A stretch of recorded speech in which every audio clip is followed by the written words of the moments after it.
Hello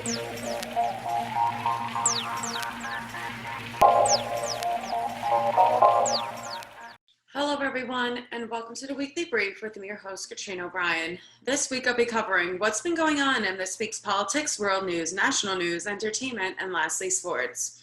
All right, let's get started. In this week's politics, as America settles from the presidential election, the eyes of attention have now shifted to Georgia, where the two runoff elections are set for January 2021. Under Georgia law, running candidates must receive a majority of the votes to win the election. With that being said, if none of the candidates break that 50%, the top two running candidates face off again to determine the winner, which leads to the question, who's running in the Georgia Senate runoff races? The answer is Republican Senator David Perdue and Democratic Senator Jon Ossoff.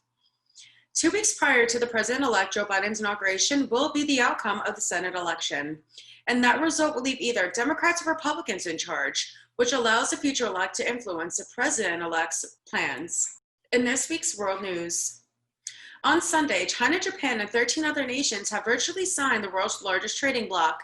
The Regional Comprehensive Economic Partnership, known as RCEP, is a deal that encloses nearly a third of all economic activity that many hope will hasten the region's recovery from the shocks of the pandemic.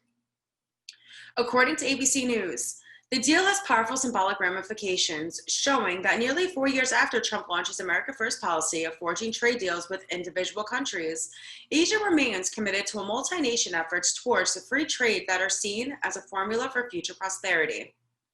The Southeast Asian market of 650 million people has been hit hard by the pandemic, and the RCEP is an opportunity for those seeking economic growth and international trade. In this week's national news, on Sunday night, SpaceX successfully launched an international crew of astronauts from Kennedy Space Center to International Space Station.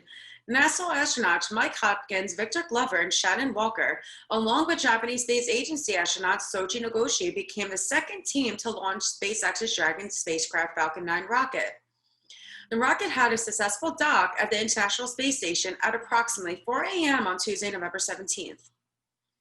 NASA and SpaceX streamed the spaceflight as the astronauts made their way to the International Space Station. You could watch it at www.space.com. And time for this week's entertainment. A champion racing pigeon was sold by Belgian trainer for nearly $1.9 million. The 2-year-old bird, named New Kim, was sold on a People auction website by retired trainer Gaston van de Wouwer. He successfully got the top bid for $1,894,672 on Sunday. The website said the pigeon was purchased by a buyer using the name Super Duper.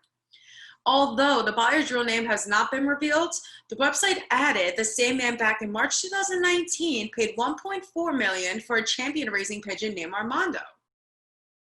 And lastly, time for this week's sports. The highlights of UFC Fight Night 182. American UFC fighter Khaos Williams nailed a 30-second knockout to Abdul Al-Hassan, which highly impressed UFC President Dana White. The welterweight fighter had the co-main event on Saturday from the UFC Apex in Las Vegas. Williams, the 26-year-old from Michigan, grew a reputation this year as a ferocious puncher, and which on his UFC debut scored a 27-second knockout win. Without taking his eyes off the target, Khaos generated power to his right hand, sending Al-Hassan to the canvas, following up with more power moves. Once again, Khaos had the one-punch knockout that won the praise of Dana White. That's not a bad start in his early career.